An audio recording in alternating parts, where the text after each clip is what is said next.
His own people. Newton Booth Tarkington. Chapter 1. A change of lodging. The glass-domed palm room of the Grand Continental Hotel Magnifique in Rome is of vasty heights and distances, filled with a mellow green light which filters down languidly through the upper foliage of tall palms, so that the 200 people who may be refreshing or displaying themselves there at the tea hour have something the look of underwater creatures playing upon the seabed. They appear, however, to be unaware of their condition. Even the ladies, much like anemones of that gay assembly, do not seem to know it, and when the Hungarian band, crustacean-like in costume, and therefore well within the picture, has sheathed its flying tentacles and withdrawn by dim processes, the tea drinkers all float out through the doors, instead of bubbling up and away through the filmy roof. In truth, some such exit as that was imagined for them by a young man who remained in the aquarium after they had all gone, late one afternoon of last winter. They had been marvelous enough, and to him could have seemed little more so had they made such a departure. He could almost have gone that way himself, so charged was he with the uplift of his belief that, in spite of the brilliant strangeness of the hour just past, he had been no fish out of water. While the waiters were clearing the little tables, he leaned back in his chair in a content so rich it was nearer ecstasy. He could not bear to disturb the possession joy had taken of him, and, like a half-awake boy clinging to a dream that his hitherto unkind sweetheart has kissed him, lingered on in the enchanted atmosphere, his eyes still full of all they had beheld with such delight, detaining and smiling upon each revelation of this fresh memory, the flashingly lovely faces, the dreamily lovely faces, the pearls and laces of the anemone ladies, the color and romantic fashion of the uniforms, and the old princes who had been pointed out to him, splendid old men wearing white moustaches and single eyeglasses, as he had so long hoped and dreamed they did. "Mine own people," he whispered. "I have come unto mine own at last. Mine own people." After long waiting, he told himself, he had seen them, the people he had wanted to see, wanted to know, wanted to be of. Ever since he had begun to read the Beaumont in his schooldays, he had yearned to know some such sumptuous reality as that which had come true today, when, at last, in Rome he had seen as he wrote home that night the finest essence of old-world society mingling in Cosmopolis. Artificial odors, too heavy to keep up with the crowd that had worn them, still hung about him. He breathed them deeply, his eyes half closed and his lips noiselessly formed themselves to a quotation from one of his own poems. While trails of scent, like cobwebs films, slender and faint and rare, of roses, and rich, fair fabrics, cling on the stirless air. The sibilance of voices, at a wave of my lady's glove, is stilled. He stopped short, interrupting himself with a half-cough of laughter as he remembered the inspiration of these verses. He had written them 3 months ago, at home in Cranston, Ohio, the evening after Annie McCord's coming-out tea. My lady meant Mrs. McCord. She had stilled the conversation of her guests when Mary Kramer, whom the poem called a sweet, pale singer, rose to sing Mavourneen, and the stanza closed with the right word to rhyme with glove. He felt a contemptuous pity for his little, untraveled, provincial self of 3 months ago. If, indeed, it could have been himself who wrote verses about Annie McCord's coming-out tea and referred to poor, good old Mrs. McCord as my lady. The second stanza had intimated a conviction of a kind which only poets may reveal. She sang to that great assembly, they thought, as they praised her tone. But she in my heart knew better. Her song was for me alone. He had told the truth when he wrote of Mary Kramer as pale and sweet, and she was paler, but no less sweet, when he came to say goodbye to her before he sailed. Her face, as it was at the final moment of the protracted farewell, shone before him very clearly now for a moment, young, plaintive, white, too lamentably honest to conceal how much her Godspeed to him cost her. He came very near telling her how fond of her he had always been, came near giving up his great trip to remain with her always. Ah! He shivered as one shivers at the thought of disaster narrowly averted. The fates were good that I only came near it. He took from his breast pocket an engraved card, without having to search for it, because during the few days the card had been in his possession the action had become a habit. Comtesse de Beauregard, was the name engraved, and below was written in pencil, to remember Monsieur Robert Russmelin. He promised to come to Tea Hotel Magnifique, Roma, at 5 o'clock Thursday. There had been disappointment in the first stages of his journey, and it had gone hard with Milan. Europe had been his goal so long, and his hopes of pleasure grew so high when, after his years of saving and putting by, bit by bit, out of his salary in a real estate office, he drew actually near the shining horizon. But London, his first stopping place, had given him some dreadful days. He knew nobody, and had not understood how heavily sheer loneliness, which was something he had never felt until then, would weigh upon his spirits. In Cranston, where the young people grew up together, and where he met a dozen friends on the street in a half-hour's walk. He often said that he liked to be alone with himself. London, after his first excitement in merely being there, taught him his mistake, chilled him with weeks of forbidding weather, puzzled and troubled him. He was on his way to Paris when, as he recorded in his journal, a light came into his life. This illumination first shone for him by means of one Cooley, son and inheritor of all that had belonged to the late great Cooley, of Cooley Mills, Connecticut.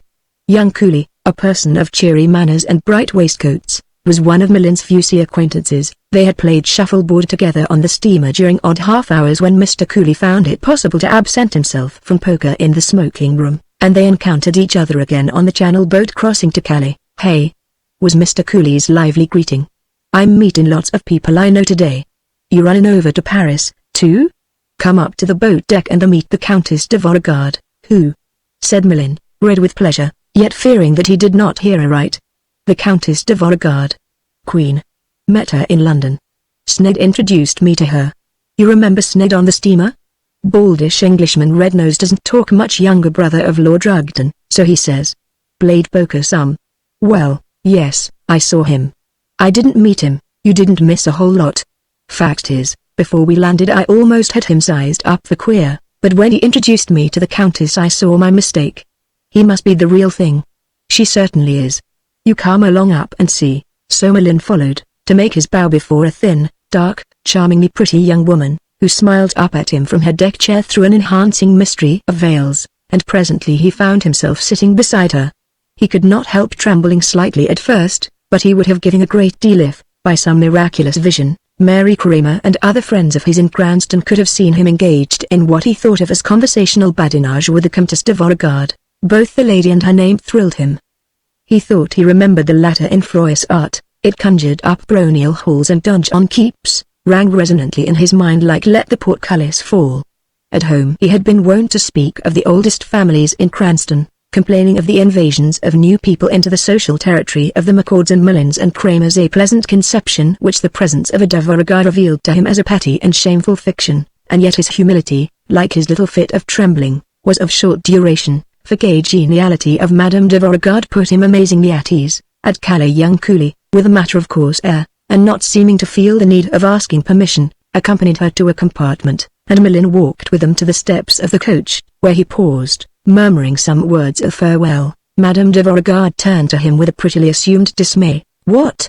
You stay at Calais?" she cried, pausing with one foot on the step to ascend. "Oh, I am sorry for you.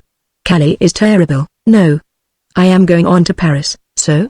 You have friends in another coach which you wish to be with?" "No, no, indeed," he stammered hastily. "Well, my friend," she laughed gaily, "why don't you come with us?" Blushing, he followed Cooley into the coach, to spend 5 happy hours, utterly oblivious of the bright French landscape whirling by outside the window. There ensued a month of conscientious sightseeing in Paris, and that unfriendly city afforded him only one glimpse of the Countess.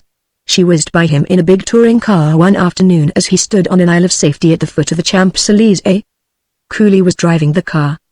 The raffish, elderly Englishman, whose name, Millen knew, was Sned, sat with him, and beside Madame de Beauregard in the tonneau lolled a gross-looking man, unmistakably an American, with a jovial, red, smooth-shaven face and several chins. Brief as the glimpse was, Millen had time to receive a distinctly disagreeable impression of this person, and to wonder how heaven could vouchsafe the society of Madame de Beauregard to so coarse a creature. All the party were dressed as for the road, grey with dust, and to all appearances in a merry mood. Millen's heart gave a leap when he saw that the Countess recognized him. Her eyes, shining under a white veil, met his for just the instant before she was quite by, and when the machine had passed a little handkerchief waved for a moment from the side of the tonneau where she sat. With that he drew the full breath of romance. He had always liked to believe that grand dames leaned back in the luxurious upholstery of their victorias, landaulettes, dormants or automobiles with an air of inexpressible though languid odor. The Newport letter in the Cranston Telegraph often referred to it. But the gaiety of that greeting from the Countess' little handkerchief was infinitely refreshing, and Millen decided that animation was more becoming than hauteur even to a grand dame. That night he wrote, almost without effort, the verses published in the Cranston Telegraph 2 weeks later. They began, "Marquise, ma belle, with your kerchief of lace, away from your flying car, and your slender hand, The hand to which he referred was the same which had arrested his gondola and his heart simultaneously, 5 days ago, in Venice. He was on his way to the station when Madame de Beauregard's gondola shot out into the Grand Canal from a narrow channel, and at her signal both boats paused. "Ah! But you fly away!" she cried, lifting her eyebrows mournfully, as she saw the steamer trunk in his gondola. "You are going return to America?" "No. I'm just leaving for Rome." "Well, in 3 days I am going to Rome." She clapped her hands lightly and laughed. "You know this is 3rd time we meet just by chance, though that 2nd time it was so quick pff. Like that we didn't talk much together." "Monsieur Mellin," she laughed again, "I think we must be friends. 3 time and we are both going to Rome." "Monsieur Mellin, you believe in fate?" With a beating heart he did. Thence came the invitation to meet her at the Magnifique for tea, and the card she scribbled for him with a silver pencil. She gave it with the prettiest gesture, leaning from her gondola to his as they parted. She turned again, as the water between them widened, and with her au revoir offered him a faintly wistful smile to remember. All the way to Rome the noises of the train beat out the measure of his Parisian verses. "Marx, Marbelle, with your kerchief of lace. Away from your flying car." He came out of his reverie with a start. A dozen men and women, dressed for dinner, with a goldfish officer or two among them, swam leisurely through the aquarium on their way to the hotel restaurant. They were the same kind of people who had sat at the little tables for tea, people of the great world, thought Mellin, no vulgar tourists or drippers among them, and he shuddered at the remembrance of his pension, whither it was time to return, and its conscientious students of Decker, its dingy halls and permanent smell of cold food. Suddenly a high resolve lit his face. He got his coat and hat from the brass and blue custodian in the lobby, and without hesitation entered the bureau. "I am not quite satisfied where I am staying, where I'm stopping, that is," he said to the clerk. "I think I'll take a room here." "Very well, sir." "Where shall I send for your luggage?" "I shall bring it myself," replied Mellin coldly, "in my cab." He did not think it necessary to reveal the fact that he was staying at one of the cheaper pensions, and it may be mentioned that this reticence, as well as the somewhat chilling, yet careless, manner of a gentleman of the great world which he assumed when he returned with his trunk and bag, very substantially increased the rate put upon the room he selected at the Magnifique. However, it was with great satisfaction that he found himself installed in the hotel, and he was too recklessly exhilarated, by doing what he called the right thing, to waste any time wondering what the right thing would do to the diminishing pad of express checks he carried in the inside pocket of his waistcoat. "Better live a fortnight like a gentleman," he said, as he trussed his shoes into a buhl cabinet, "than vegetate like a tourist for a year." He had made his entrance into the great world and he meant to hold his place in it as one to the manner born. Its people should not find him lacking. He would wear their manner and speak their language. No gaucherie should betray him, no homely phrase escape his lips. This was the chance he had always hoped for, and when he fell asleep in his gorgeous, canopied bed, his soul was uplifted with happy expectations. Chapter 2 Music on the Pincio. The following afternoon found him still in that enviable condition as he stood listening to the music on the Pincian Hill. He had it of rumor that the fashion of Rome usually took a turn there before it went to tea, and he had it from the lady herself that Madame de Beauregard would be there. Presently she came, reclining in a victoria, the harness of her horses flashing with gold in the sunshine. She wore a long ermine stole, her hat was ermine, she carried a muff of the same fur, and Mellin thought it a perfect finish to the picture that a dark gentleman of an appearance most distinguished should be sitting beside her. An Italian noble, surely. He saw the American at once, nodded to him and waved her hand. The victoria went on a little way beyond the turn of the drive, drew out of a line of carriages, and stopped. "Ah, Monsieur Mellin," she cried, as he came up, "I am glad. I was so foolish yesterday I didn't give you the address of my little apartment and I forgot to ask you what is your hotel. I told you I would come here for my drive, but still I might have lost you forever. See what many people. It is just that fate again." She laughed, and looked to the Italian for sympathy in her kindly merriment. He smiled cordially upon her, then lifted his hat and smiled as cordially upon Mellin. "I am so happy to find myself in Rome that I forget." Madame de Beauregard went on eversing. "But now I must make sure not to lose you. What is your hotel?" "Oh, the Magnifique," Mellin answered carelessly. "I suppose everybody that one knows stops there." "One does stop there, when one is in Rome, doesn't one? Everybody go there for tea, and to eat, sometime, but to stay that is for the American." She laughed. "That is for you who are also abominably rich." She smiled to the Italian again, and both of them smiled beamingly on Mellin. "But that isn't always our fault, is it?" said Mellin easily. "Aha! You mean you are of the new generation, of the young American who come over and try to spurn these immense fortune those pile your father or your grandfather make? I know quite well. Well, he hesitated, smiling. I suppose it does look a little by way of being like that, wicked fellow. She leaned forward and tapped his shoulder chidingly with 2 fingers. I know what you wish the most in the world. You wish to get into mischief. That is it.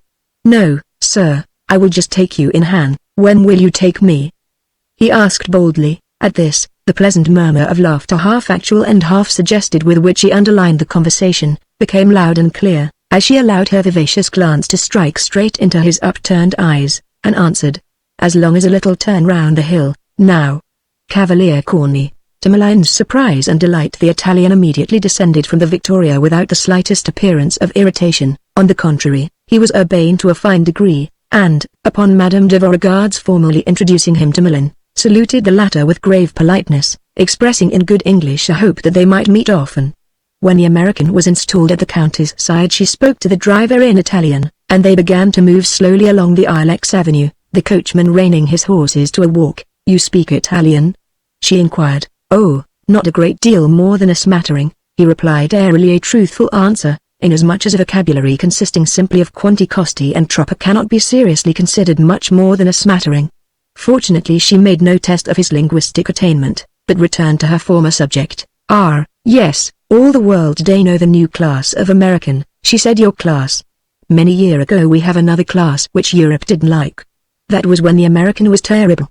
He was the what is that you call ? Oh, yes, he make himself, you say, that is it. My friend, he was abominable.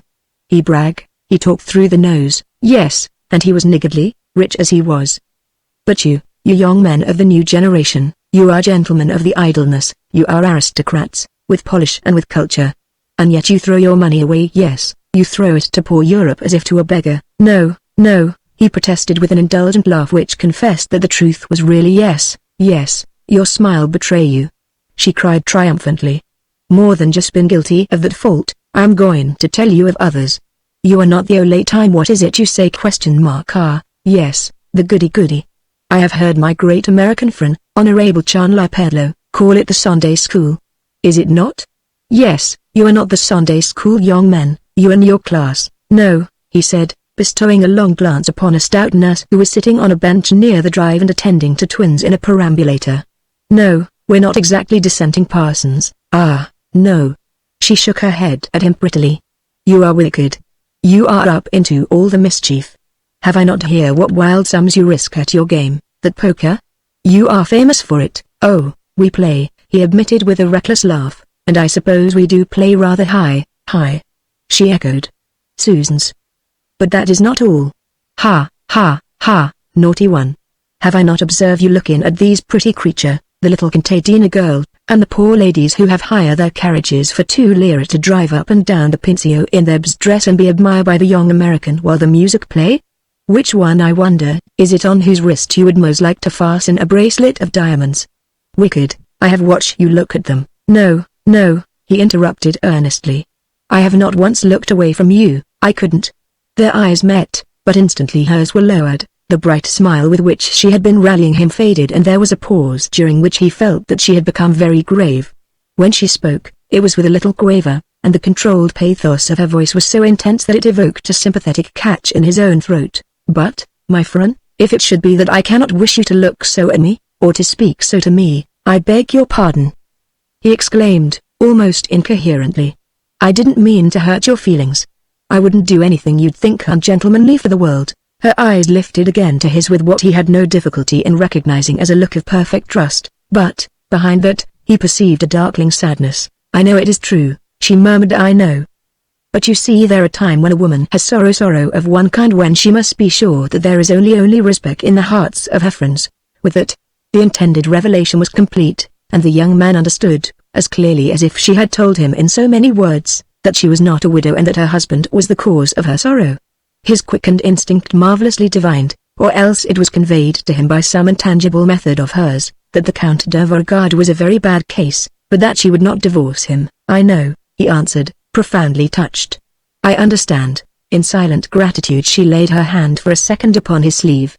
Then her face brightened, and she said gaily, But we shall not talk of me.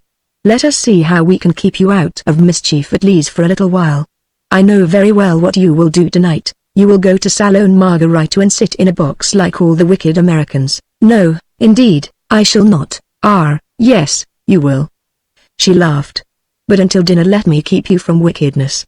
Come to tea just with me, not at the hotel, but at the little apartment I have taken, where it is quiet. The music is finished, and all those pretty girls are going away, you see. I am not selfish if I take you from the pension now. You will come? Chapter 3 Glamour. It was some fair dream that would be gone too soon, he told himself, as they drove rapidly through the twilight streets, down from the pension and up the long slope of the Quirinal.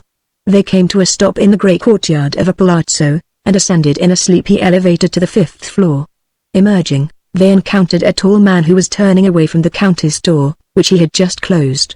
The landing was not lighted, and for a moment he failed to see the American following Madame de Beauregard. "Yow, it's you, is it?" he said informally. "Waitin' a devil of a long time for you. I've got a message for you. He's comin'." He writes that coolly. "Attention." She interrupted under her breath, and, stepping forward quickly, touched the bell. "I have brought a friend of our dear, droll coolly with me to tea. Monsieur Mellin, you must make acquaintance with Monsieur Sned. He is English, but we shall forgive him because he is such a lay friend of mine." Yes," said Mellin. "Remember seeing you on the boat, running across the pond." "Yes, of course," responded Mr. Sned cordially. "I wasn't so fortunate as to meet you, but the old coolies talked of you often. Hop I say to see more of you higher." A very trim, very intelligent-looking maid opened the door, and the two men followed Madame de Beauregard into a square hall, hung with tapestries and lit by 2 candles of a Brobdingnigent species Mellin had heretofore seen only in cathedrals. Here Mr. Sned paused. "I won't be bothering you," he said. "Just a word with you, Countess, and I'm off." The intelligent-looking maid drew back some heavy curtains leading to a salon beyond the hall, and her mistress smiled brightly at Mellin. "I shall keep him to just his one word," she said, as the young man passed between the curtains. It was a nobly proportioned room that he entered, so large that, in spite of the amount of old furniture it contained, the first impression it gave was one of spaciousness. Panels of carved and blackened wood lined the walls higher than his head. Above them, Spanish leather gleamed here and there with flickerings of red and gilt, reflecting dimly a small but brisk wood fire which crackled in a carved stone fireplace. His feet slipped on the floor of polished tiles and wandered from silky rugs to lose themselves in great black bearskins as in unmown sward. He went from the portrait of a Cinquecento cardinal to a splendid triptych set over a Gothic chest, from a cabinet sheltering a collection of old glass to an Annunciation by an unknown primitive. He told himself that this was a room in a book, and became dreamily assured that he was a man in a book. Finally he stumbled upon something almost grotesquely out of place, a large, new, perfectly appointed card table with a sliding top, a smooth, thick, green cover and patent compartments. He halted before this incongruity, regarding it with astonishment.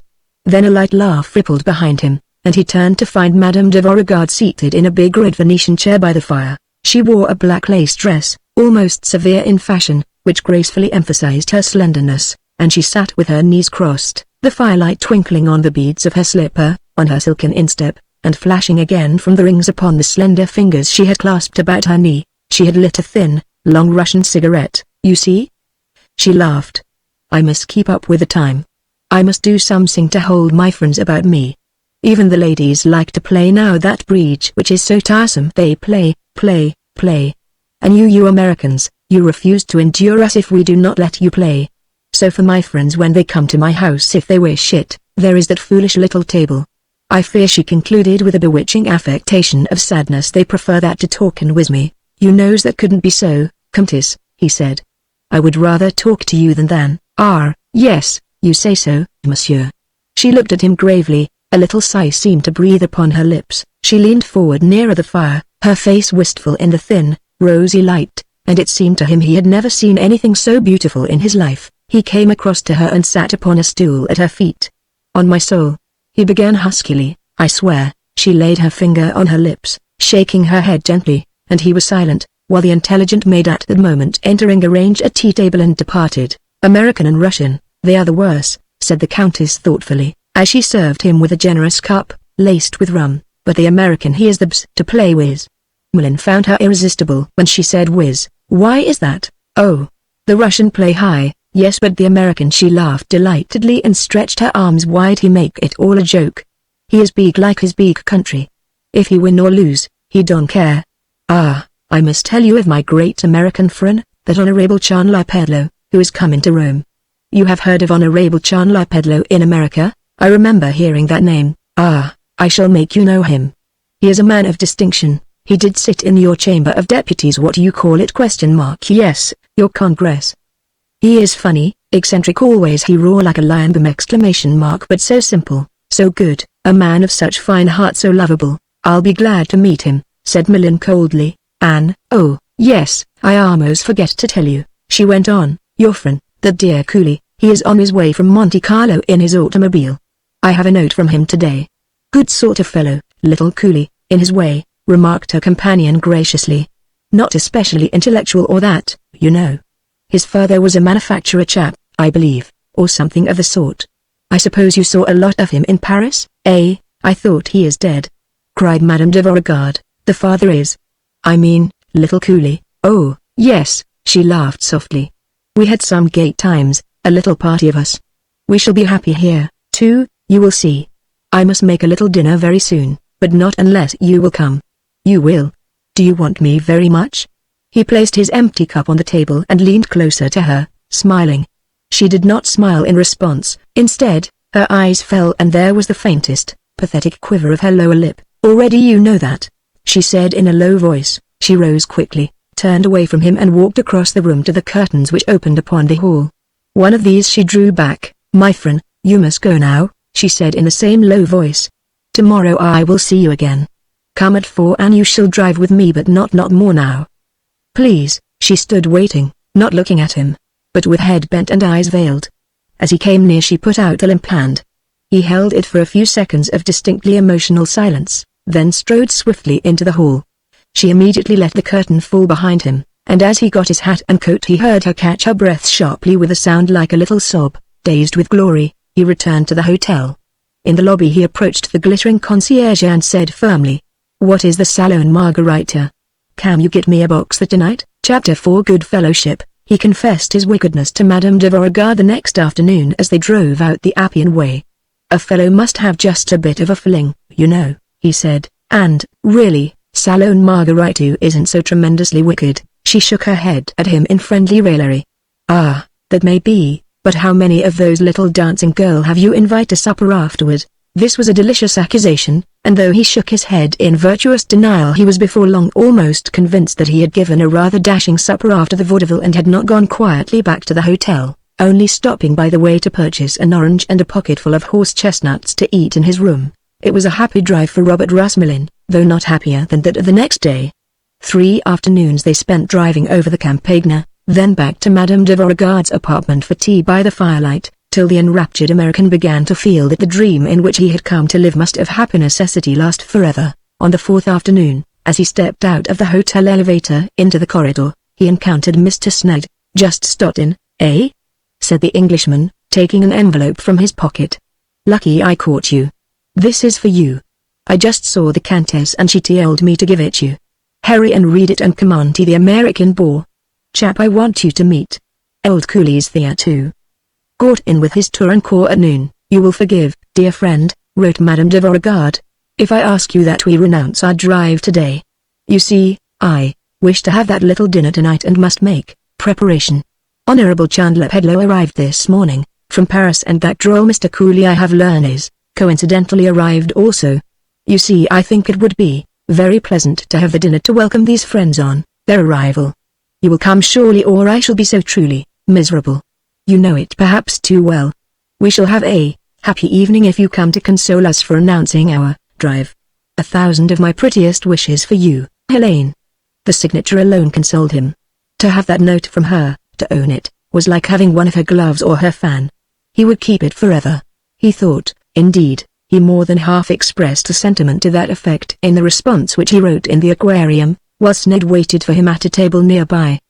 The Englishman drew certain conclusions in regard to this reply, since it permitted a waiting friend to consume 3 long tumblers of brandy and soda before it was finished. However, Mr. Sneyd kept his reflections to himself, and, when the epistle had been dispatched by a messenger, took the American's arm and led him to the American bar of the hotel, a region hitherto unexplored by Mellon.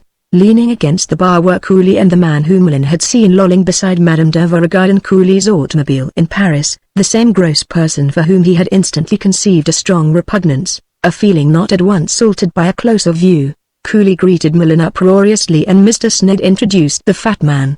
"Mr. Mellon, the Honorable Chandler Pedlow," he said, nor was the shock to the first-named gentleman lessened by young Cooley's adding, "best fella in the world." Mr. Pedlow's eyes were sheltered so deeply beneath florid rolls of flesh that all one saw of them was an inscrutable gleam of blue, but, small though they were not shifty, for they met Mellon's with a squareness that it was almost brutal. He offered a fat paw, wet by a full glass which he set down too suddenly on the bar. "Shake," he said, in a loud and husky voice, "and be friends. Tommy," he added to the attendant, "another round of martinis." "Not for me," said Mellon hastily. "I don't often." "What?" Mr. Pedlow roared suddenly. "Why, the first words Countess of Beauregard says to me this afternoon was, 'I want you to meet my young friend Mellon,' she says, 'the gamest little Indian that ever come down the pike. He's game. She says he'll see you all under the table.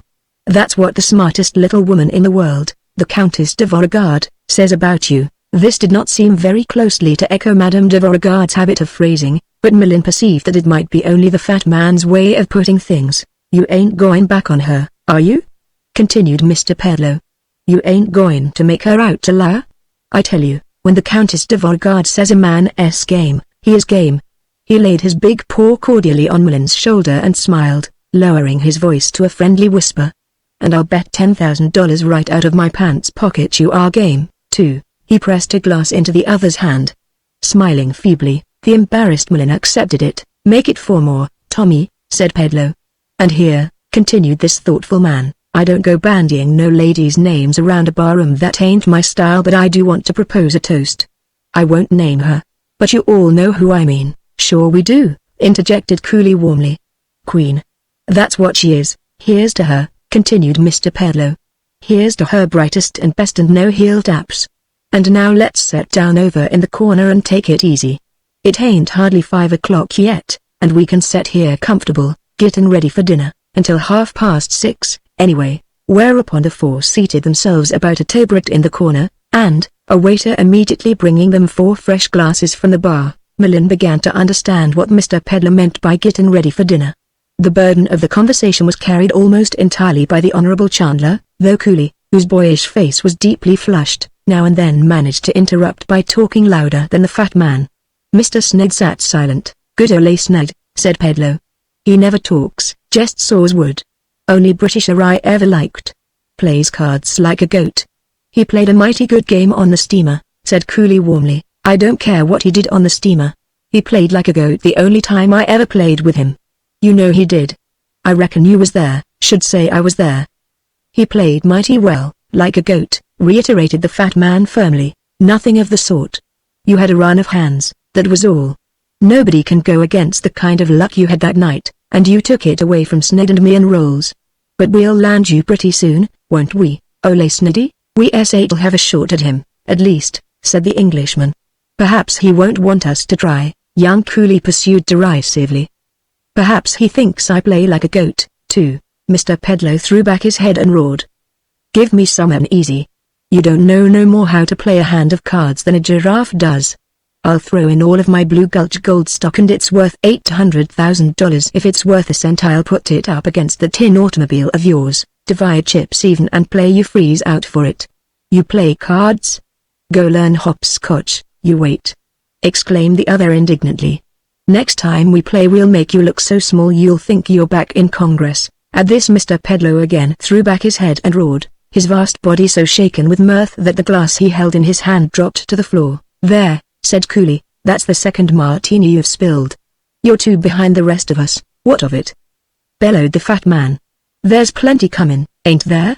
4 more, Tommy, and bring cigars. Don't take a cent from none of these Indians. Gentlemen, your money ain't good here. I own this bar, and this is my night." Mellon had begun to feel at ease, and after a time as they continued to sit he realized that his repugnance to Mr. Pedlow was wearing off. He felt that there must be good in anyone whom Madame de Beauregard liked. She had spoken of Pedlow often on their drives. He was an eccentric, she said, an original. Why not accept her verdict? Besides, Bedloe was a man of distinction and force. He had been in Congress, he was a millionaire, and, as became evident in the course of a long recital of the principal events of his career, most of the great men of the time were his friends and protégés. Well, Mac, says I one day when we were in the house together, thus Mr. Bedloe, alluding to the late President McKinley, Mac, says I, if you dropped the double standard business he was wavering towards silver along then I don't know but I might get the boys to nominate you for president. I'll think it over. He says I'll think it over. You remember me telling you about that at the time, don't you, Sned, when you was in the British legation at Washington? Perfectly, said Mr. Sned, lighting a cigar with great calmness. Yes, I says, Mac, I says, if you'll drop it, I'll turn in and get you the nomination. Did he drop it? Asked Millen innocently. Mr. Bedloe leaned forward and struck the young man's knee a resounding blow with the palm of his hand. He was nominated. Wasn't he? Time to dress, announced Mr. Sned, looking at his watch. One more round first, insisted Cooley with prompt vehemence. Let's finish with our first toast again. Can't drink that too often. This proposition was received with warmest approval, and they drank standing. Brightest and best, shouted Mr. Bedloe. Queen. What she is, exclaimed Cooley. Marble marked, whispered Millen tenderly, as the rim touched his lips. A small, keen-faced man, whose steady grey eyes were shielded by tortoise-rimmed spectacles, had come into the room and now stood quietly at the bar, sipping a glass of Vichy. He was sharply observant of the party as it broke up, Bedloe and Sned preceding the younger men to the corridor, and, as the latter turned to follow, the stranger stepped quickly forward, speaking Cooley's name. What's the matter? Perhaps you don't remember me. My name's Cornish. I'm a newspaper man, a correspondent. He named a New York paper. I'm down here to get a Vatican story. I knew your father for a number of years before his death, and I think I may claim that he was a friend of mine. That's good, said the youth cordially. If I hadn't a fine start already, and wasn't in a hurry to dress, we'd have another. You were pointed out to me in Paris, continued Cornish. I found where you were staying and called on you the next day. But you had just started for the Riviera.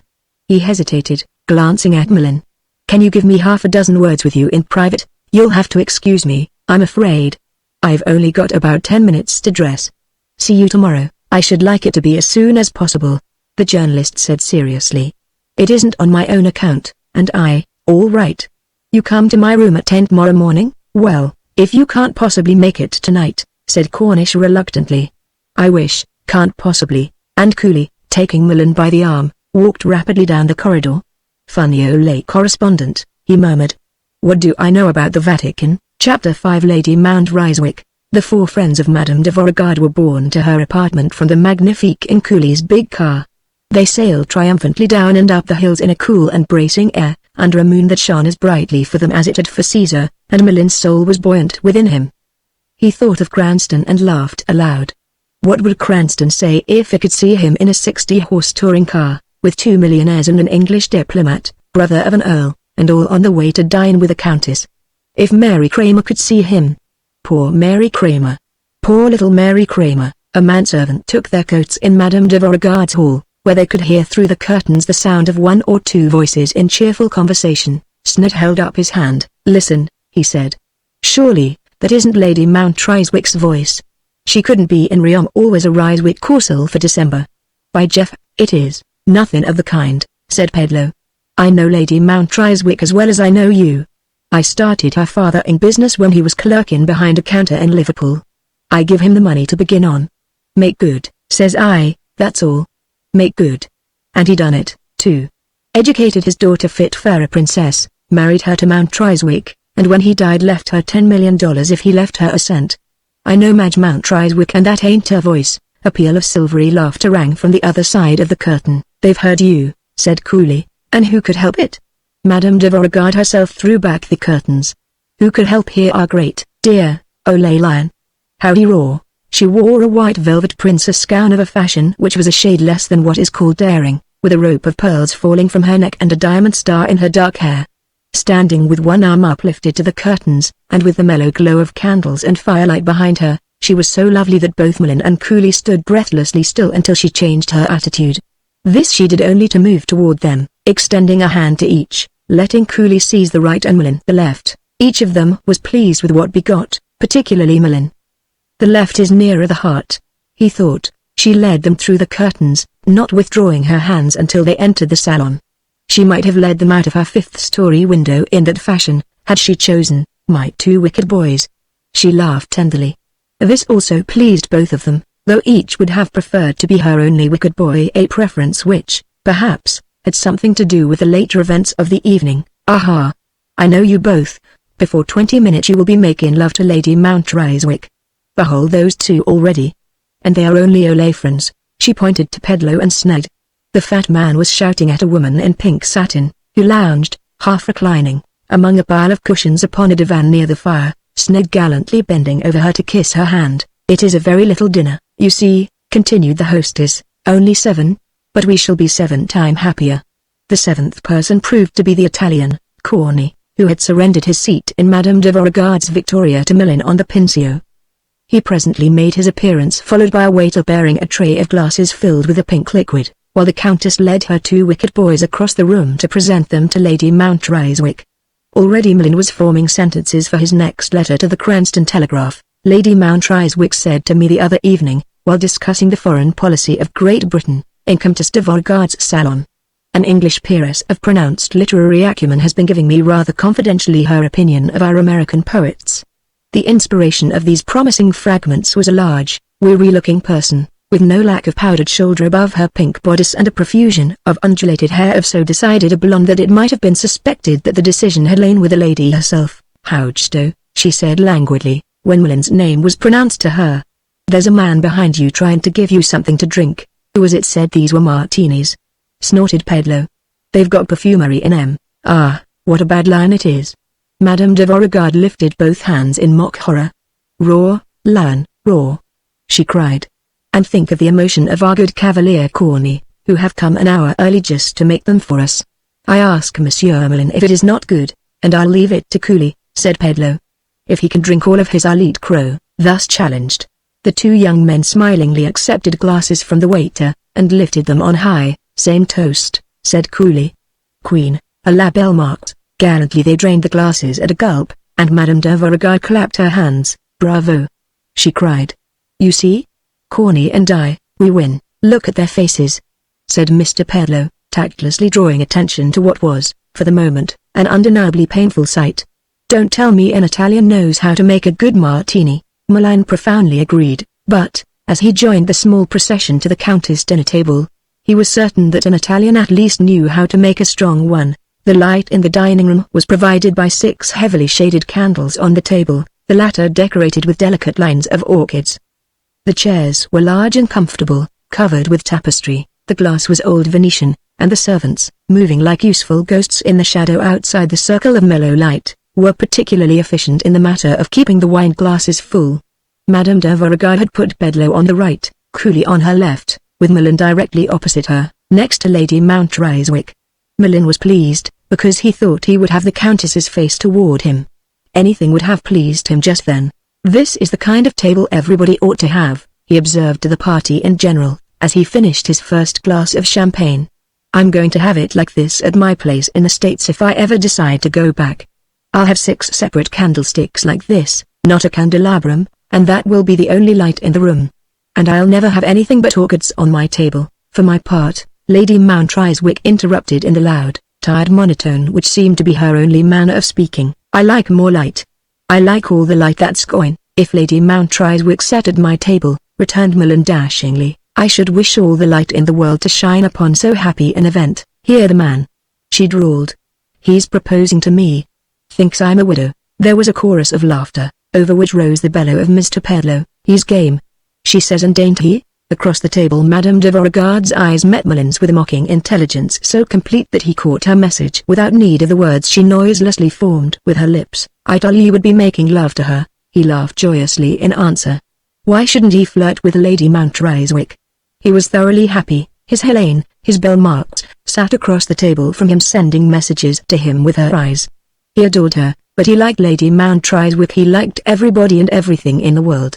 He liked Pedlo particularly, and it no longer troubled him that the fat man should be a friend of Madame de Beauregard. Pedlo was a character and a wit as well. Milan laughed heartily at everything the Honorable Chandler Pedlo said. This is life, remarked the young man to his fair neighbor. "What is? Sitting round a table, eating and drinking? Ah, lovely skeptic." She looked at him strangely, but he continued with growing enthusiasm. "I mean to sit at such a table as this, with such a chef, with such wines. No one crowded hour like this is to live. Not a thing is missing, all this swag of furniture, the rich atmosphere of smartness about the whole place, best of all, the company. It's a great thing to have the real people around you. The right sort, you know, socially, people you'd ask to your own table at home. There are only 7, but everyone distinct, everyone." She leaned both elbows on the table with her hands palm to palm, and, resting her cheek against the back of her left hand, looked at him steadily. "And you distinguished, too?" "Oh, I wouldn't be much known over here," he said modestly. "Do you write poetry?" "Oh, not professionally, though it is published." "I suppose," he sipped his champagne with his head a little to one side as though judging its quality. "I suppose I've been more or less a dilettante. I've knocked about the world a good bit." "Helene says you're one of these leisure American billionaires like Mr. Cooley there," she said in her tired voice. "Oh, none of us are really quite billionaires." He laughed deprecatingly. "No, I suppose not. Not really. Go on and tell me some more about life and this distinguished company." "Hey, folks." Mr. Pedlow's roar broke in upon this dialogue. "You two are getting mighty thick over there. We're drinking a toast, and you'll have to break away long enough to join in, Queen." "That's what she is," shouted Cooley. Millin lifted his glass with the others and drank to Madame de Beauregard, but the woman at his side did not change her attitude and continued to sit with her elbows on the table, her cheek on the back of her hand, watching him thoughtfully. Chapter 6 Rake's Progress. Many toasts were uproariously honored, the health of each member of the party in turn, then the country of each, France and England first, out of courtesy to the ladies, Italy next, since this beautiful and extraordinary meeting of distinguished people, as Millin remarked in a short speech he felt called upon to make, took place in that wonderful land, then the United States. This last toast the gentlemen felt it necessary to honor by standing in their chairs. Song, "The Star-Spangled Banner Without Words" by Mr. Cooley and chorus. When the cigars were brought, the ladies graciously remained, adding tiny spirals of smoke from their cigarettes to the layers of blue haze which soon overhung the table. Through this haze, in the gentle light, which seemed to grow softer and softer, Millin saw the face of Helene de Beauregard, luminous as an angel's. She was an angel and the others were gods. What could be more appropriate in Rome? Lady Mount Rhyswicke was Juno, but more beautiful. For himself, he felt like a god too, Olympic in serenity. He longed for mysterious dangers. How debonair he would stroll among them. He wished to explore the unknown, felt the need of a splendid adventure, and had a happy premonition that one was coming nearer and nearer. He favored himself with a hopeful vision of the apartment on fire, Robert Millin smiling negligently among the flames and Madame de Beauregard kneeling before him in adoration. Immersed in delight, he puffed his cigar and let his eyes rest dreamily upon the face of Helene. He was quite undisturbed by an argument, more a commotion than a debate, between Mr. Pedlow and young Cooley. It ended by their rising, the latter overturning a chair in his haste. "I don't know the rudiments, don't I?" cried the boy. "You wait. Oh, lay sneddy and I'll trim you down. Corny says he'll play, too." "Come on, Millin." "I won't go unless Helene goes," said Millin. "What are you going to do when you get there?" "Alas, my friend," exclaimed Madame de Beauregard, rising, "is it not what I told you? Always you are never content was out your play. You come to dinner and when it is finished you play, play, play, play." He sprang to his feet. "Bravo. That's the very thing I've been wanting to do. I knew there was something I wanted to do, but I couldn't think what it was." Lady Mount Rhyswicke followed the others into the salon, but Madame de Beauregard waited just inside the doorway for Millin. "High play," he cried. "We must play high. I won't play any other way. I want to play high." "Ah, wicked one. What did I tell you?" He caught her hand. "And you must play too, Helene." "No, no," she laughed breathlessly. "Then you'll watch. Promise you'll watch me." "I won't let you go till you promise to watch me." "I shall adore it, my friend." "Millin," called Cooley from the other room. "You come in or not, can't you see me?" answered Millin hilariously, entering with Madame de Beauregard, who was rosy with laughter.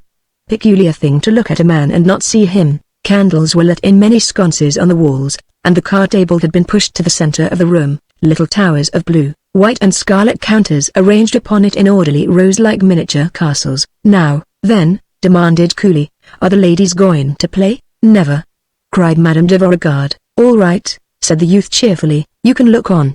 Come and sit by me for a mascot." "You'll need a mascot, my boy," shouted Pedlo. "That's right, though, take her." He pushed a chair close to that in which Cooley had already seated himself, and Madame de Beauregard dropped into it, laughing. "Millin, you sit there," he continued, pushing the young man into a seat opposite Cooley. "We'll give both you young fellas a mascot." He turned to Lady Mount Rhyswicke, who had gone to the settee by the fire. "Madge, you come and sit by Millin," he commanded jovially. "Maybe he'll forget you ain't a widow again." "I don't believe I care much about being anybody's mascot tonight," she answered. There was a hint of anger in her tired monotone. "What?" He turned from the table and walked over to the fireplace. "I reckon I didn't understand you," he said quietly, almost gently. "You better come, hadn't you?" She met his inscrutable little eyes steadily. A faint redness slowly revealed itself on her powdered cheeks, then she followed him back to the table and took the place he had assigned to her at Millin's elbow. "I'll bank," said Pedlo, taking a chair between Cooley and the Italian, "unless somebody wants to take it off my hands." "Now, what are we playing?" "Poker," responded Sned with mild sarcasm. "Bravo!" cried Millin. "That's my game." Bravo! This was so far true. It was the only game upon which he had ever ventured money. He had played several times when the wagers were allowed to reach a limit of 25 cents. "You know what I mean, I reckon," said Pedlo. "I mean what we are playing for?" 25-franc limit, responded Cooley authoritatively. "Double for jacks. Play 2 hours and settle when we quit." Millin leaned back in his chair. "You call that high?" he asked, with a sniff of contempt. "Why not double it?" The fat man hammered the table with his fist delightedly. "He's game, she says. He's the gamest little Indian ever come down the big road. She says. Was she right? What? Maybe she wasn't. We'll double it before very long, my boy. This'll do to start on. There." He distributed some of the small towers of ivory counters and made a memorandum in a notebook. "There's 400 apiece, that all?" inquired Millin, whereupon Mr. Pedlo uproariously repeated Madame de Beauregard's alleged tribute. As the game began, the intelligent-looking maid appeared from the dining room, bearing bottles of whiskey and soda, and these she deposited upon small tables at the convenience of the players, so that at the conclusion of the first encounter in the gentle tournament there was material for a toast to the gallant who had won it. "Here's to the gamest Indian of us all," proposed the fat man. "Did you notice him call me with a pair of tens? And me queen high?" Millin drained a deep glass in honor of himself. "On my soul, Chan Pedlo, I think you're the best fellow in the whole world," he said gratefully. "Only trouble with you don't want to play high enough." He won again and again, adding other towers of counters to his original allotment, so that he had the semblance of a tiny castle. When the cards had been dealt for the 5th time he felt the light contact of a slipper touching his foot under the table. That slipper, he decided, from the nature of things, could belong to none other than his Helene, and even as he came to this conclusion the slight pressure against his foot was gently but distinctly increased thrice. He pressed the slipper in return with his shoe, at the same time giving Madame de Beauregard a look of grateful surprise and tenderness, which threw her into a confusion so evidently genuine that for an unworthy moment he had a jealous suspicion she had meant the little caress for some other. It was a disagreeable thought, and, in the hope of banishing it, he refilled his glass, but his mood had begun to change. It seemed to him that Helene was watching Cooley a great deal too devotedly. Why had she consented to sit by Cooley, when she had promised to watch Robert Trussmillin? He observed the pair stealthily. Cooley consulted her in laughing whispers upon every discard, upon every bet. Now and then, in their whisperings, Cooley's hair touched hers, sometimes she laid her hand on his the more conveniently to look at his cards. Millin began to be enraged. Did she think that puling milksop had as much as a shadow of the daring, the devilry, the carelessness of consequences which lay within Robert Trussmillin? Consequences? What were they? There were no such things. She would not look at him well, he would make her. Thenceforward he raised every bet by another to the extent of the limit agreed upon. Mr. Cooley was thoroughly happy. He did not resemble Ulysses, he would never have had himself bound to the mast, and there were already sounds of unearthly sweetness in his ears. His conferences with his lovely hostess easily consoled him for his losses. In addition, he was triumphing over the boaster, for Mr. Pedlo, with a very ill grace and swearing, not under his breath, was losing too. The Countess, reiterating for the 100th time that Cooley was a wicked one, sweetly constituted herself his cup-bearer, kept his glass full and brought him fresh cigars. Millin dealt her furious glances, and filled his own glass, for Lady Mount Rhyswicke plainly had no conception of herself in the role of a Hebe. The hospitable peddler, observing this neglect, was moved to chide her. "Look at them two cooing doves over there," he said reproachfully, a jerk of his bulbous thumb indicating Madame de Beauregard and her young protégé. "Madge, can't you do nothing for our friend the Indian?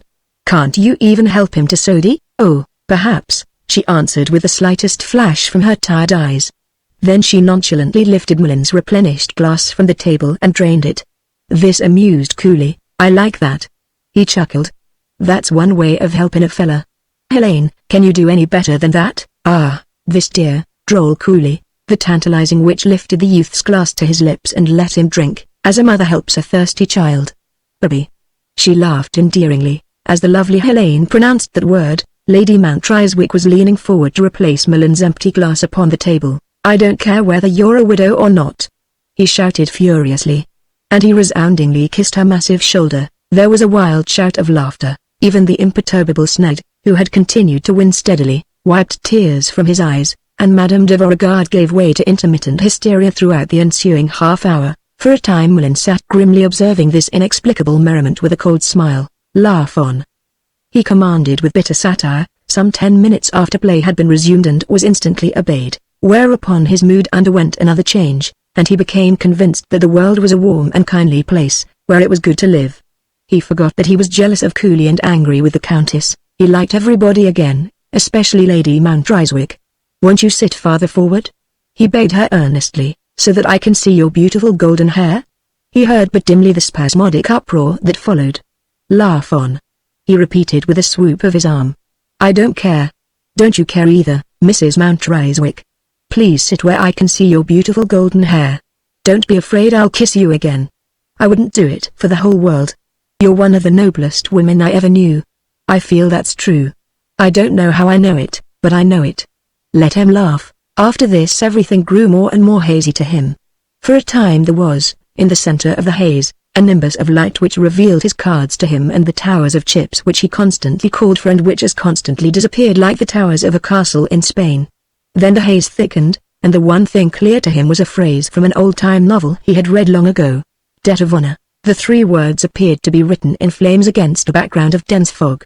A debt of honor was his promissory note which had to be paid on Monday, and the appeal to the obdurate grandfather a peer of England, the Earl of Mount Rhyswicke, in fact was made at midnight, Sunday. The fog grew still denser, lifted for a moment while he wrote his name many times on slips of blue paper, closed down once more, and again lifted out of doors this time to show him a lunatic ballet of moons dancing streakily upon the horizon. He heard himself say quite clearly, "All right, old man, thank you, but don't bother about me," to a pallid but humorous Cooley in evening clothes. The fog thickened. Oblivion closed upon him for a seeming second. Chapter 7. The next morning. Suddenly he sat up in bed in his room at the Magnifique, gazing upon a disconsolate Cooley in grey tweeds who sat heaped in a chair at the foot of the bed with his head in his hands. Milan's first sensation was of utter mystification, his second was more corporeal, the consciousness of physical misery, of consuming fever, of aches that ran over his whole body, converging to a dreadful climax in his head, of a throat so immoderately parched it seemed to crackle, and a thirst so avid it was a passion. His eye fell upon a carafe of water on a chair at his bedside. He seized upon it with a shaking hand and drank half its contents before he set it down. The action attracted his companion's attention and he looked up, showing a pale and haggard countenance. "How do you feel?" inquired Cooley with a wan smile. Milan's head dropped back upon the pillow and he made 1 or 2 painful efforts to speak before he succeeded in finding a ghastly semblance of his voice. "I thought I was at Madame de Beauregard's." "You were," said the other, adding grimly, "We both were, but that was only a minute ago. It was 6 hours ago. It's going on 10 o'clock in the morning. I don't understand how that can be. How did I get here?" "I brought you. I was pretty bad, but I never saw anything like you. From the time you kissed Lady Mount Rhyswicke." Milan sat bolt upright in bed, staring wildly. He began to tremble violently. "Don't you remember that?" asked Cooley. Suddenly he did.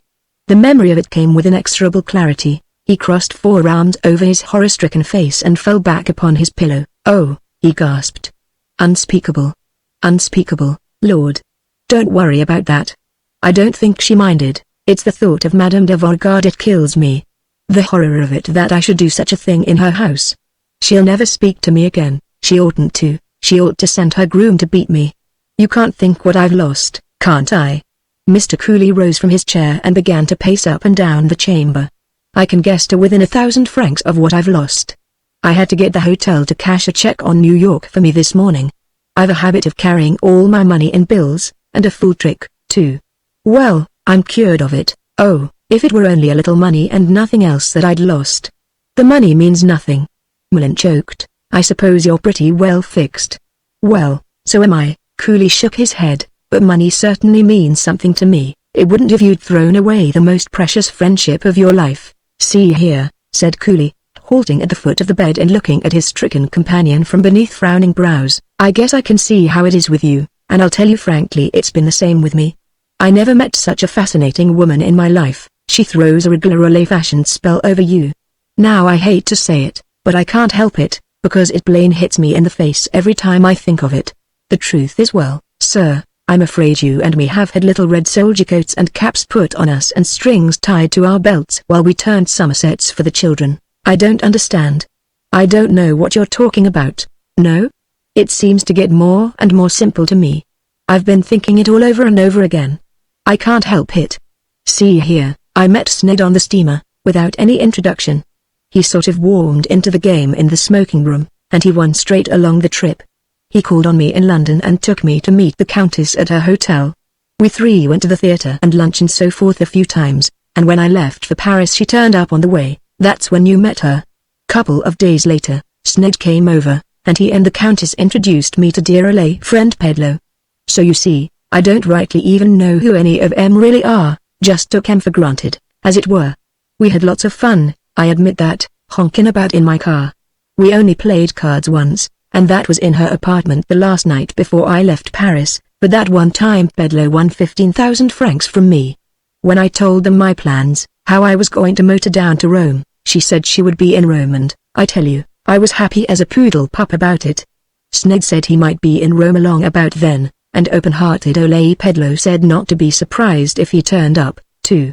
Well, he did, almost to the minute, and in the meantime she got you hooked on, fine and tight. I don't understand you. Mullen lifted himself painfully on an elbow. I don't know what you're getting at, but it seems to me that you're speaking disrespectfully of an angel that I've insulted, and now see here, Mullen, I'll tell you something. The boy's white face showed sudden color and there was a catch in his voice. I've been mighty near in love with that woman. But I've had a kind of a shock. I've got my common sense back, and I'm not, anymore. I don't know exactly how much money I had, but it was between 35 and 38,000 francs, and Sned won it all after we took off the limit over $7,000 at her table last night. Putting two and two together, honestly it looks bad. It looks mighty bad. Now, I'm pretty well fixed, and yesterday I didn't care whether school kept or not, but $7,000 is real money to anybody. My old man worked pretty hard for his first 7,000, I guess, and he gulped. He'd think a lot of me for letting go of it the way I did last night, wouldn't he? You never see things like this till the next morning. And you remember that other woman sat where she could see every hand you drew, and the Countess. Stop. Mullen flung one arm up violently, striking the headboard with his knuckles. I won't hear a syllable against Madame de Beauregard. Young Cooley regarded him steadily for a moment. Have you remembered yet, he said slowly, how much you lost last night? I only remember that I behaved like an unspeakable boor in the presence of the divinest creature that ever. Cooley disregarded the outburst, and said, when we settled, you had a pad of express company checks worth $600. You signed all of them and turned them over to Sned with 3 100-lira bills, which was all the cash you had with you. Then you gave him your note for 12,000 francs to be paid within 3 days. You made a great deal of fuss about its being a debt of honor. He paused. You hadn't remembered that, had you? Mullen had closed his eyes. He lay quite still and made no answer. No, I'll bet you hadn't, said Cooley, correctly deducing the fact. You're well off, or you wouldn't be at this hotel, and, for all I know, you may be fixed so you won't mind your loss as much as I do mine. But it ought to make you kind of charitable toward my suspicions of Madame de Beauregard's friends. The $600 in express company checks and the 300-lira bills were all the money the unhappy Mullen had in the world, and until he could return to Cranston and go back to work in the real estate office again, he had no prospect of any more. He had not even his steamer ticket. In the shock of horror and despair he whispered brokenly, I don't care if they're the worst people in the world, they're better than I am. The other's gloom cleared a little at this. "Well, you have got it," he exclaimed briskly. "You don't know how different you'll feel after a long walk in the open air." He looked at his watch. "I've got to go and see what that newspaper man, Cornish, wants. It's 10 o'clock. I'll be back after a while. I want to reason this out with you. I don't deny, but it's possible I'm wrong. Anyway, you think it over while I'm gone. You take a good hard think, will you?" As he closed the door, Millen slowly drew the coverlet over his head. It was as if he covered the face of someone who had just died. Chapter 8. What Cornish knew. 2 hours passed before young Cooley returned. He knocked twice without a reply, then he came in. The coverlet was still over Millen's head. "Asleep?" asked Cooley. "No." The coverlet was removed by a shaking hand. "Murder!"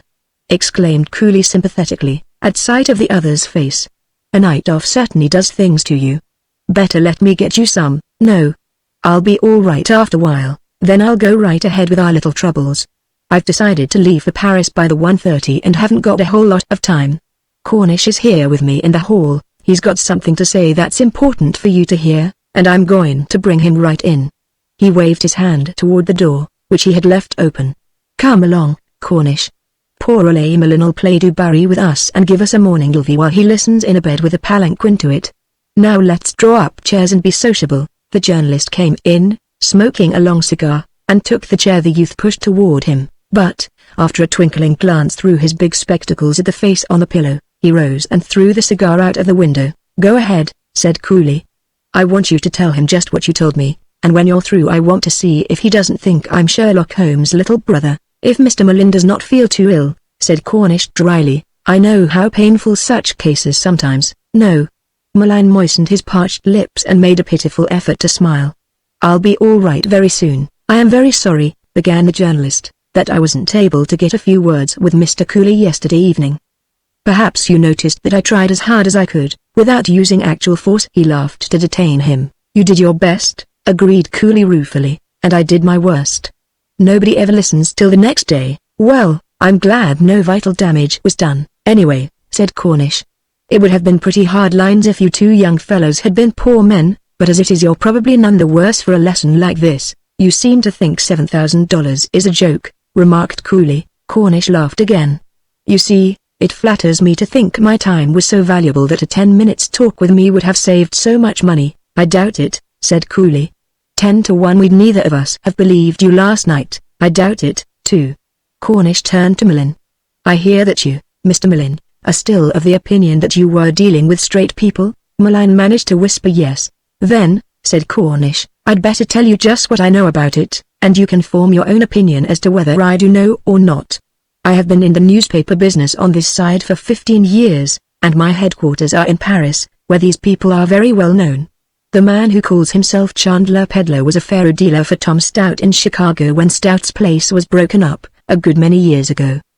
There was a real Chandler Peddler in Congress from a California district in the early 90s, but he is dead. This man's name is Ben Welch. He's a professional swindler, and the Englishman, Sneyd, is another, a quiet man, not so well known as Welch, and not nearly so clever, but a good feeder for him. The very attractive Frenchwoman who calls herself Comtesse de Vaugirard is generally believed to be Sneyd's wife, though I could not take the stand on that myself. Welch is the brains of the organization. You mightn't think it, but he's a very brilliant man. He might have made a great reputation in business if he'd been straightened. With this woman's help, he's carried out some really astonishing schemes. His manner is clumsy, he knows that, bless you, but it's the only manner he can manage, and she is so adroit she can sugarcoat even such a pill as that and coax people to swallow it. I don't know anything about the Italian who is working with them down here, but a gang of the Welch-Vaugirard Sneyd type has tentacles all over the continent. Such people are in touch with sharpers everywhere, you see." "Yes," Cooley interpolated, "and with woolly little lambkins, too." "Well," chuckled Cornish, "that's the way they make their living, you know." "Go on and tell him the rest of it," urged Cooley. "About Lady Mount Rhyswicke," said Cornish, "it seems strange enough, but she has a perfect right to her name. She is a good deal older than she looks, and I've heard she used to be remarkably beautiful. Her third husband was Lord George Mount Rhyswicke, a man who'd been dropped from his clubs, and he deserted her in 1903, but she has not divorced him. It is said that he is somewhere in South America, however, as to that I do not know." Mr. Cornish put the very slightest possible emphasis on the word no, and proceeded. I've heard that she is sincerely attached to him and sends him money from time to time, when she has it, though that, too, is third-hand information. She has been to class ever since her first divorce. That was a celebrated case, and she's dropped down pretty far in the world, though I judge she's a good deal the best of this crowd. Exactly what her relations to the others are I don't know, but I imagine that she's pretty thick with them, just a little," exclaimed Cooley. "She sits behind one of the lambkins and Helene behind the other while they get their woolly wool clipped. I suppose the two of 'em signaled what was in every hand we held, though I'm sure they needn't have gone to the trouble. Fact is, I don't see why they bothered about going through the form of playing cards with us at all. They could have taken it away without that." Mr. Cooley whistled loud and long. "And there's loads of wise young men on the ocean now, hurrying over to take our places in the pens. Well, they can have mine. Funny, Millin, nobody would come up to you or me in the Grand Central in New York and try to sell us greenbacks just as good as real. But we come over to Europe with our pockets full o' money and start in to see the big city with Jesse James in a false moustache on one arm, and Luke Greshaw Borgie, under an assumed name, on the other." "I am afraid I agree with you," said Cornish, "though I must say that, from all I hear, Madame de Beauregard might put an atmosphere about a thing which would deceive almost anyone who isn't on his guard. When a Parisienne of her sort is clever at all she's irresistible." "I believe you," Cooley sighed deeply. "Yesterday evening, Mr. Millin," continued the journalist, "when I saw the son of my old friend in company with Welch and Sneyd, of course I tried to warn him. I've often seen them in Paris, though I believe they have no knowledge of me. As I've said, they are notorious, especially Welch, yet they have managed, so far, to avoid any difficulty with the Paris police, and, I'm sorry to say, it might be hard to actually prove anything against them. You couldn't prove that anything was crooked last night, for instance. For that matter, I don't suppose you want to. Mr. Cooley wishes to accept his loss and bear it, and I take it that that will be your attitude, too. In regard to the note you gave Sneyd, I hope you'll refuse to pay. I don't think that they would dare press the matter." "Neither do I," Mr. Cooley agreed. "I left a silver cigarette case at the apartment last night, and after talking to Cornish a while ago, I sent my man for it with a note to her that'll make 'em all sit up and take some notice. The gang's all there together, you can be sure. I asked for Sneyd and Pedlo in the office and found they'd gone out early this morning, leaving word they wouldn't be back till midnight. And, see here, I know I'm easy, but somehow I believe you're even a softer piece o' meat than I am. I want you to promise me that whatever happens you won't pay that I owe you." Millin moistened his lips in vain. He could not answer. "I want you to promise me not to pay it," repeated Cooley earnestly. "I promise," gasped Millin. "You won't pay it no matter what they do?" "No." This seemed to reassure Mr. Cooley. "Well," he said, "I've got to hustle to get my car shipped and make the train. Cornish has finished his job down here and he's going with me. I want to get out. The whole thing's left a mighty bad taste in my mouth, and I go crazy if I didn't get away from it. Why don't you jump into your clothes and come along, too?" "I can't." "Well," said the young man with a sympathetic shake of the head, "you certainly look sick. It may be better if you stay in bed till evening. A train's a mighty mean place for the day after. But I wouldn't hang around here too long. If you want money, all you have to do is to ask the hotel to cash a check on your home bank. They're always glad to do that for Americans." He turned to the door. "Mr. Cornish, if you're going to help me about shipping the car, I'm ready, so am I." "Goodbye, Mr. Millin." "Goodbye," Millin said feebly, "and thank you." Young Cooley came back to the bedside and shook the other's feverish hand. "Goodbye, Ole man. I'm awful sorry it's all happened. But I'm glad it didn't cost you quite as much money as it did me. Otherwise I expect it's hit us about equally hard. I wish I could find a nice one." The youth gulped over something not unlike a sob. "As fascinating as her, most people have had dreams of approaching dangers in the path of which their bodies remained inert, when, in spite of the frantic wish to fly, it was impossible to move, while all the time the horror crept closer and closer. This was Millin's state as he saw the young man going. It was absolutely necessary to ask Cooley for help, to beg him for a loan. But he could not. He saw Cooley's hand on the doorknob, saw the door swing open. "Goodbye, again," Cooley said, "and good luck to you." Millin strove desperately with the shame that held him silent. The door was closing. "Oh, Cooley," called Millin hoarsely. "Yes." "What?" "JJ, just goodbye," said Millin, and with that young Cooley was gone. Chapter 9 Expiation. A multitudinous clangor of bells and a dozen neighboring chimes rang noon. Then the rectangular oblongs of hot sunlight that fell from the windows upon the carpet of Millin's room began imperceptibly to shift their angles and to move eastward. From the stone pavement of the street below came the sound of horses pawing and the voices of waiting cabmen, then bells again, and more bells, clamoring the slow and cruel afternoon into the past. But all was silent in Millen's room, save when, from time to time, a long, shuddering sigh came from the bed. The unhappy young man had again drawn the coverlet over his head, but not to sleep. It was more like a forlorn and desperate effort to hide, as if he crept into a hole, seeking darkness to cover the shame and fear that tracked his soul. For though his shame had been too great to let him confess to young Cooley and ask for help, his fear was as great as his shame, and it increased as the hours passed. In truth his case was desperate. Except the people who had stripped him, Cooley was the only person in all of Europe with whom he had more than a very casual acquaintance. At home, in Cranston, he had no friends susceptible to such an appeal as it was vitally necessary for him to make.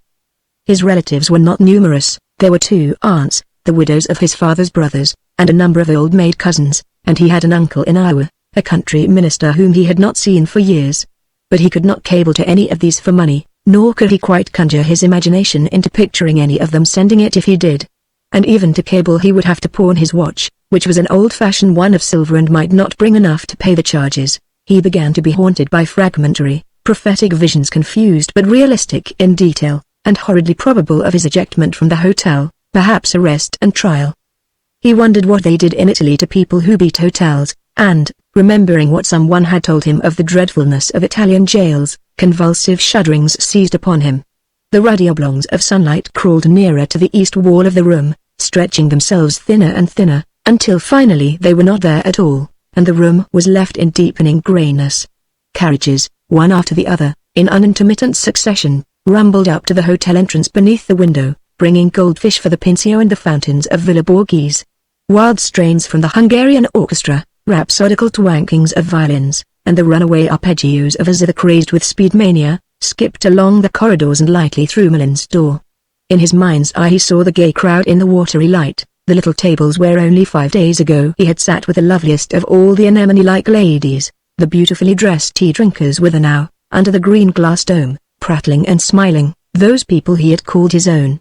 And as the music sounded louder, faster, wilder and wilder with a gypsy madness, then in that darkening bedchamber his soul became articulate in a cry of humiliation. God in his mercy forgive me, how raw I was. A vision came before his closed eyes, the maple-bordered street in Cranston, the long, straight, wide street where Mary Kramer lived, a summer twilight, Mary in her white muslin dress on the veranda steps, and a wisteria vine climbing the post beside her, half embowering her.